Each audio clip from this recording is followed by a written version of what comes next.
Hello, I'm Jodie from Tales of Cloth, and today we're making the Star of Bethlehem block, which is the centre block of the Red Sky at Night quilt, or I've made it into a whole quilt called Good Things Are Coming, which you can buy in the shop now.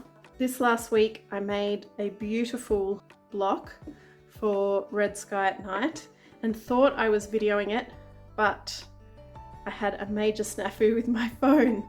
So that was just the excuse I needed to make an oversized cushion, which is what I'm going to do with you today. So I've decided to make my cushion in these beautiful fabrics. I've actually used up my papers, so I'm reusing ones. And my plan is just to make it scrappy with a light background.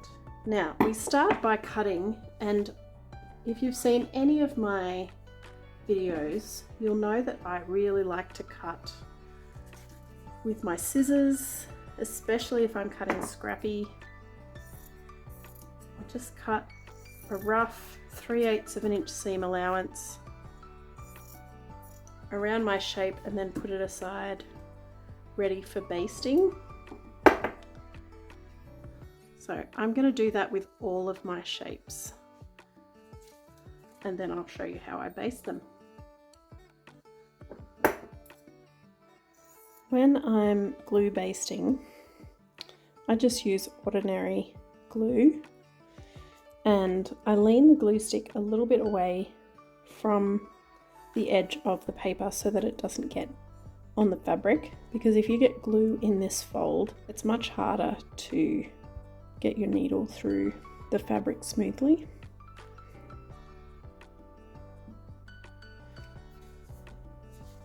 I just put a line lightly down, move it around and keep gluing until I'm back to the beginning.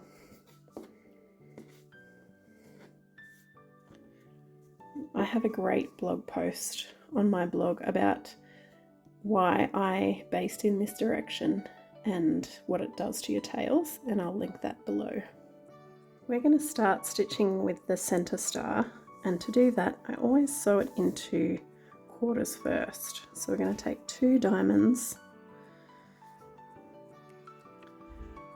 It's really important that we line the diamonds up on all sides, because sometimes the little folds here in the basting add an extra millimeter or so to the edge of the shape. So rather than just lining it up at the corner, I always line it up on all sides.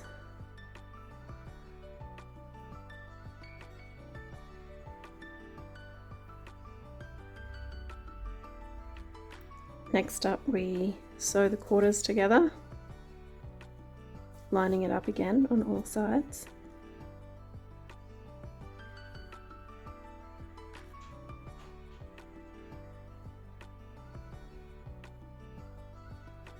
And then we put the 2 halves together, lining them up in the center so that our points can match as good as possible.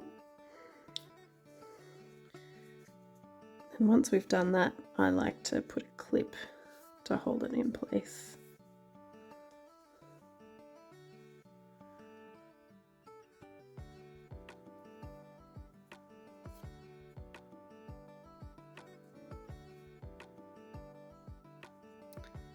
Once I get to the points, I stitch a couple of times, move the clip out of the way, move these tails out of the way,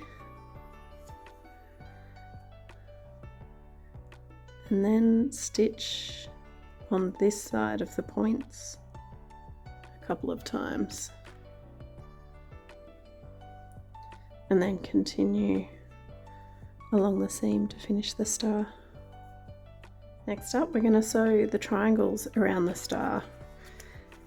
I've kept this thread attached, so I'm going to start sewing my triangle from here.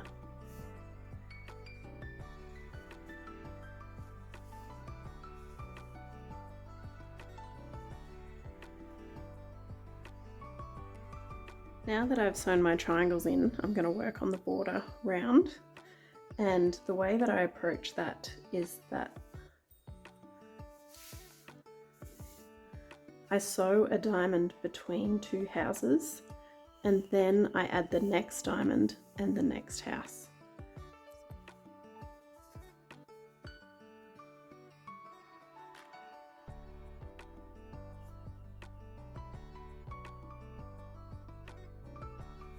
Now I've sewn these two together, I'm going to add a house to the other side of the diamond.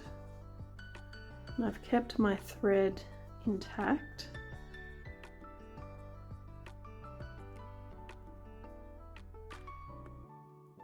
Okay, now I've got my little trio of shapes here. I'm going to add a diamond to this house. So down there, and then add the next house. I'm going to keep doing that diamond house until I get back to the beginning.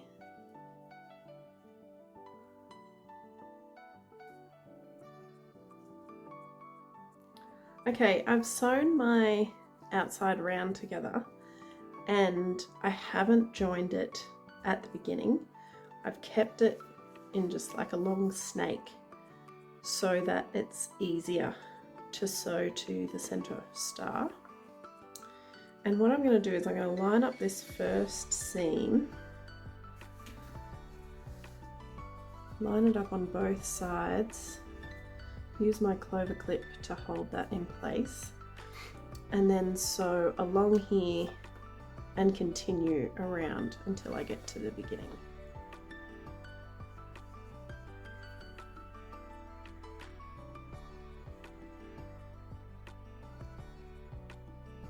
When I get to the end of the first seam, I just stitch a couple of times in the corner there, and then I just rearrange the shapes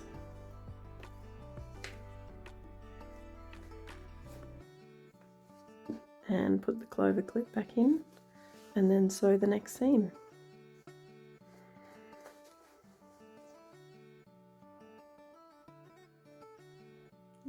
It gets tricky with tails.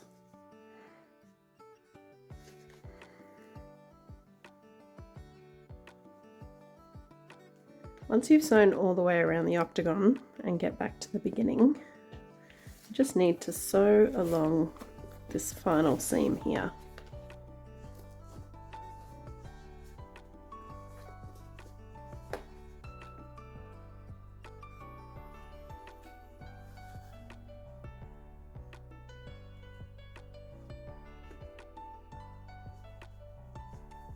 Now that I've finished that seam, I'm going to add triangles in the gaps between the diamonds and houses. And I've kept my thread attached, so I'm going to just continue that seam along here.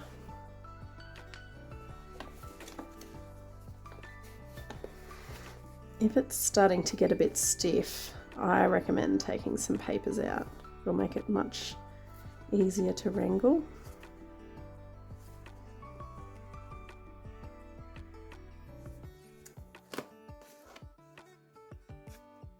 Okay, now I've added my triangles and I've lifted up my phone beam as high as I can, and this is how big this beautiful block is. I'm going to finish it off by adding these corner triangles. In the Good Things Are Coming pattern, I've left these white, but because I've decided to make this a cushion, I decided I actually want less white and more colour, so I've kept with the scrappy vibe for these corner triangles. And what I need to do is line it up, and because there's a whole lot of noise in here with the various ends, I'm going to use these lines here from the diamond as my guides, and then once again I use my clip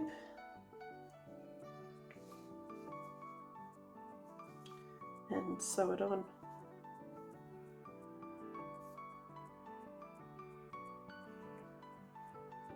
So here's my finished Star of Bethlehem block, which I also sell in the shop as Good Things Are Coming.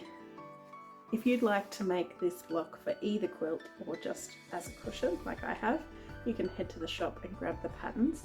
I'll link them below. Thanks so much for watching and happy stitching!